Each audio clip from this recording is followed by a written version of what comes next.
It is de rigueur to talk about problems and challenges when it comes to Ghana sport. Today, there's a bit of celebration and pomp and pageantry in the air because, as you may have heard a couple of days ago, Ghana's quartet qualified for the World 4x100 meters championships, and that was at the World Relay Championships in Yokohama in Japan. It was significant because in our history, it's been a while since we've been able to do this with such panache like we did. And those championships will be in Doha, Qatar from September 28 to October the 6th. The quartet achieved the feat after they finished 7th within a time of 44.77 seconds in the final of the women's 4x100 relays. In studio with me is one of the team who did this, Ho Haluti, who you may have heard a lot about in the last 18 months as a teenage sensation who burst onto the scene and great things is expected of. Also with her is Nana Osunu, who is a member of Just Because Fitness Ghana, and they are also a regular feature here on The Pulse because of their outstanding contribution to athletics and especially the sprint in Ghana. He's here to discuss the feats chalked by the quartet and the steps being taken to make sure that this is regular and not just a blip. Thank you guys for coming. Thank you. First of all, congratulations to you. Thank you. So, I mean, let's see a video before we go to the discussion.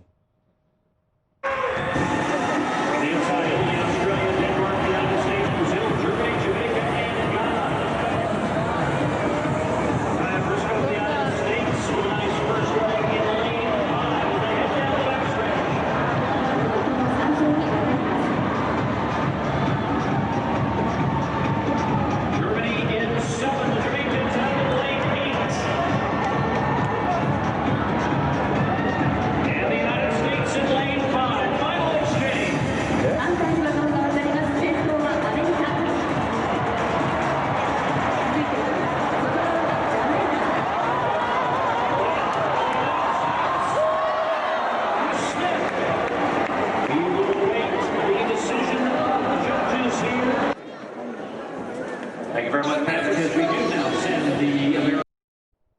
So, yeah, that was Team Ghana there.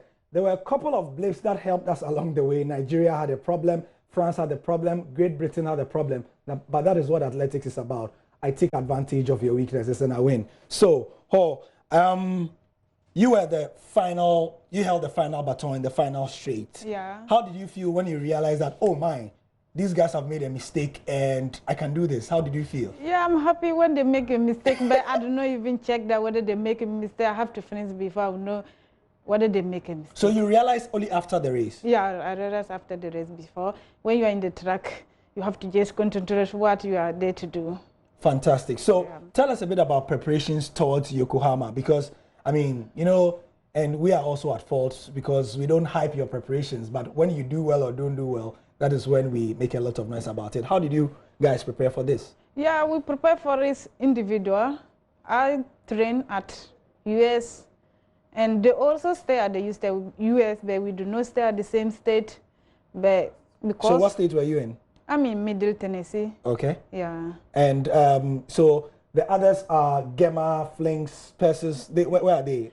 Persis. Oh, they were all in different places? Yeah, they are all in different places. Oh, wow. So you only met in Yokohama? Yeah, we only met in Yokohama. Wow. Yeah. So this even makes it even more amazing, because how do you now have that cohesion and telepathy? Do you train when you get to the venue? No, Yokohama, when we went there, we just get there. But they get there before me. Okay. But they went there the following day. I also reached there. They reached there 3 days before they compete. But I reached there the following day. I reached there, before? Yeah, I reached there around 12 in the afternoon, and I have to shower and come back and practice with Persis. In the following day, I have to start. Wow, that's amazing. So, sorry, I'm a bit, but how do you guys make sure that you, because baton changing is not easy. You practice and practice and practice and practice before. Yeah, but we will say we are even lucky that Canada disqualified. Yeah. And we were able to be in the second position. If not that, it will be difficult for us to. Yeah. Yeah, we know we do not practice, but we have to make sure. We told each other that we do not practice, but we have to make sure that we didn't do disqualify.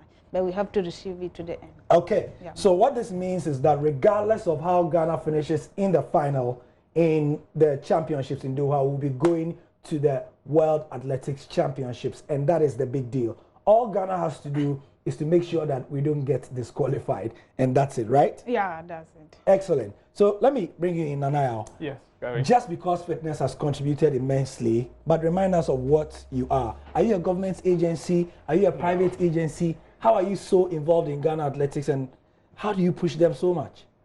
Well, as far back as a few years back, we saw the gap, like we always say, we saw the gap in athletics in Ghana, and we approached GAA to discuss how we could help. So we do all this, everything we do with the athletes, even from selections to what the support we give them, is with GAA's help. So why are we doing this, or how did it? Let me just go back to this competition. Identifying these athletes that, like you said, all over the country, they are also spread in the US. Where do we find them from? So that comes in, again, with the GAA, Prof. Dodo and Bauer's team have been very helpful. And out there, you'll be amazed to know that a lot of people out there in the US are interested in athletes coming from Ghana, especially those that are in school in the US. Wow. So a few of them, Prof. Andrew, who hosted her the whole time she was in Tennessee training, is one of them. And so identifying these talents, it becomes a bit more easy when you know there are a lot more people out there who want to help as much as you want to. Yeah. So just because it's not a government agency, it's just a group of Ghanaians, Passionate Ghanaians. very passionate about athletics and want to put our money where our passion is. And put your money where your mouth is. Very interesting. So, this is the first time I'm meeting you. I've written a lot about you and all that. I know you've benefited immensely from this program. And she's from the Upper West region, and her story is amazing. One day we will tell her story. Tell us how things like this have personally affected you positively, from where you come from to being a world beater. Yeah, I think there is no easy for me, but I think that just because of fitness, when they saw me, I think I'm coming up. Yeah, they were able to solve some of my problems. Like financial problem. Yeah, as an athlete, it's not just that anything that you wear and go to the track and do. And it's not any food that as an athlete to be eating. You have to have the dice to eat, and you have to have a lot of things as a lady.